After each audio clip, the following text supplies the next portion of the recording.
नमस्कार विद्यार्थी मित्रांनो, लक्ष सरकारी नोकरी या एज्युकेशनल चॅनलवर आपले पुन्हा एकदा स्वागत. मित्रांनो, आज आपण 26 मे 2026 या दिवसातील काही महत्त्वाचे चालू घडामोडीचे प्रश्न या ठिकाणी कव्हर करून घेणार आहोत, तेही माहिती सकट. आजचा आपला भाग असणार आहे 512वा. व्हिडिओ शेवटपर्यंत नक्की पाहायचा आहे. सर्व महत्त्वाची माहिती या ठिकाणी आपण कव्हर करणार आहोत, ती आपल्याला वहीमध्ये नोट डाऊन करायची आहे. कारण ही जी काही माहिती आपण या ठिकाणी कव्हर करत असतो बघा, तर त्यावर इनडायरेक्टली प्रश्न हा विचारला जातो किंवा पर्यायांमध्ये प्रश्न हा विचारला जातो. त्यासाठी आपल्याला ती माहिती वहीमध्ये नोट डाऊन करायची आहे. व्हिडिओ आवडत असेल तर आपल्याला व्हिडिओला लाईक करायचं आहे, चॅनलला सबस्क्राईब करून घ्यायचं आहे. प्रश्न पहिला आहे, सिंहस्थ कुंभमेळा 2028 साठी कोणत्या राज्य सरकारने गुगल सोबत करार केला आहे? तर सिंहस्थ कुंभमेळा 2028 तर लक्षात ठेवायचं आहे बघा. हा जो काही सिंहस्थ कुंभमेळा 2028 आहे बघा, तर तो मध्य प्रदेश या राज्यामध्ये आयोजित करण्यात येणार आहे. आणि सिंहस्थ कुंभमेळा 2028 साठी मध्य प्रदेश या राज्य सरकारने बघा गुगल सोबत करार केलेला आहे. कोणासोबत? तर गुगल सोबत. कशासाठी? तर AI पॉवर फ्रेमवर्क विकसित करण्यासाठी. लक्षात ठेवायचं आहे, AI पॉवर फ्रेमवर्क विकसित करण्यासाठी मध्य प्रदेश सरकारने सिंहस्थ कुंभमेळा 2028 साठी गुगल सोबत करार केलेला आहे. प्रश्न महत्त्वाचा आहे. याचा उद्देश काय आहे? तर सिंहस्थ कुंभमेळा 2028ला सुरक्षित, सुव्यवस्थित आणि जगातील सर्वोत्तम धार्मिक सभेत रूपांतरित करणे हा यामागचा उद्देश आहे. आता मध्य प्रदेश सरकार हे गुगलसोबत करार केला आहे. तर मध्य प्रदेशचे मुख्यमंत्री आपल्याला माहिती असणं गरजेचं आहे. मोहन यादव हे मध्य प्रदेशचे मुख्यमंत्री आहेत. भोपाळ ही मध्य प्रदेशची राजधानी आहे.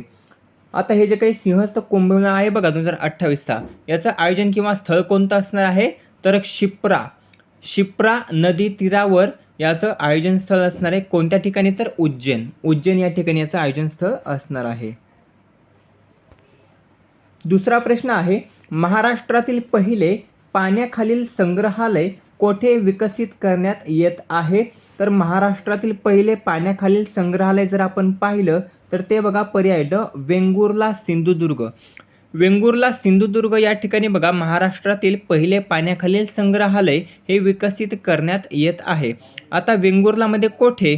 तर निवती समुद्र किनाऱ्याजवळ. कोठे?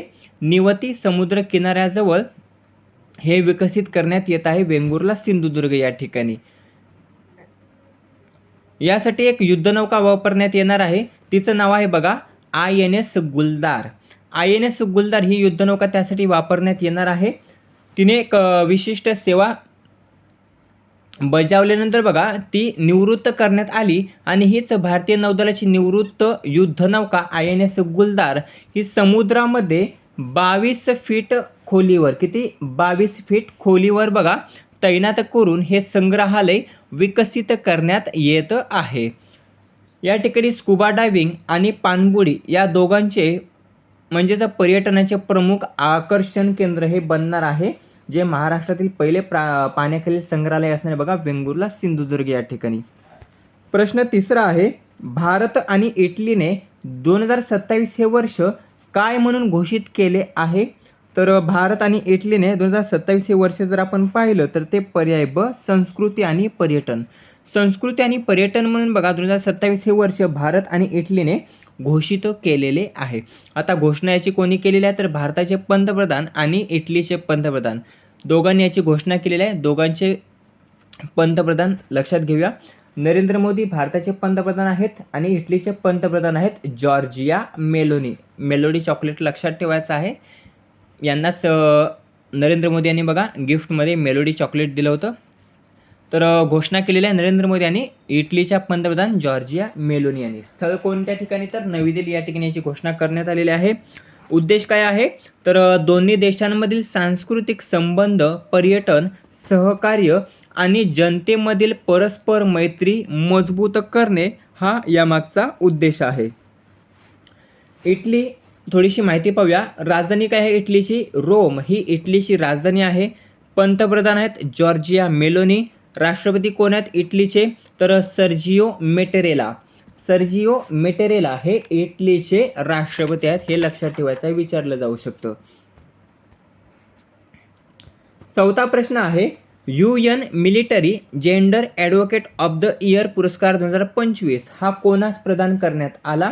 तर UN military gender advocate of the year पुरस्कार 2025 जर आपण पाहिला तर हा पर्याय मेजर अभिलाषा बराक. मेजर अभिलाषा बराक यांना प्रदान करण्यात आलेला आहे UN military gender advocate of the year पुरस्कार 2025. या पुरस्काराची सुरुवात आपण पाहिली तर 2016 पासून या पुरस्काराची सुरुवात ही झालेली आहे. भारतीय सेनेच्या कोर ऑफ सिग्नल्स मधील अधिकारी आहेत. काय?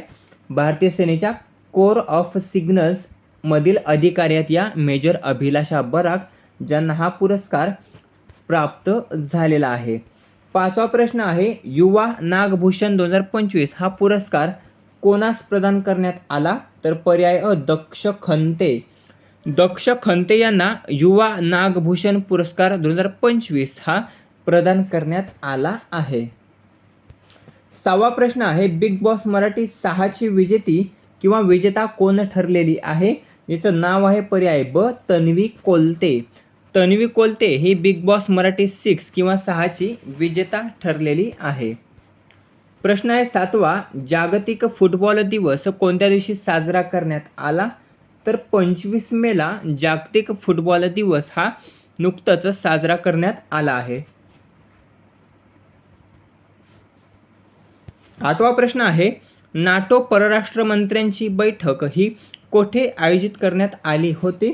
तर नाटो परराष्ट्र मंत्र्यांची बैठक जर आपण पाहिली तर पर्याय ब हेल्सिंगबर्ग स्वीडन. हेल्सिंगबर्ग स्वीडन या ठिकाणी नाटो परराष्ट्र मंत्र्यांची बैठक ही आयोजित करण्यात आली होती. मित्रांनो, अशा प्रकारे महत्त्वाचे 8 चालू घडामोडीचे प्रश्न या ठिकाणी आपण कव्हर करून घेतले, जे येणाऱ्या भरतीसाठी किंवा आपण कोणत्याही परीक्षेची तयारी करत असेल बघा, तर त्या प्रत्येक परीक्षेसाठी हे प्रश्न महत्त्वाचे असणार आहेत. व्हिडिओ शेवटपर्यंत पाहिल्याबद्दल धन्यवाद. व्हिडिओ आवडला असेल तर आपल्याला लाईक करायचा आहे, चॅनलला सबस्क्राईब करून घ्यायचा आहे. भेटूया पुढच्या भागामध्ये. धन्यवाद.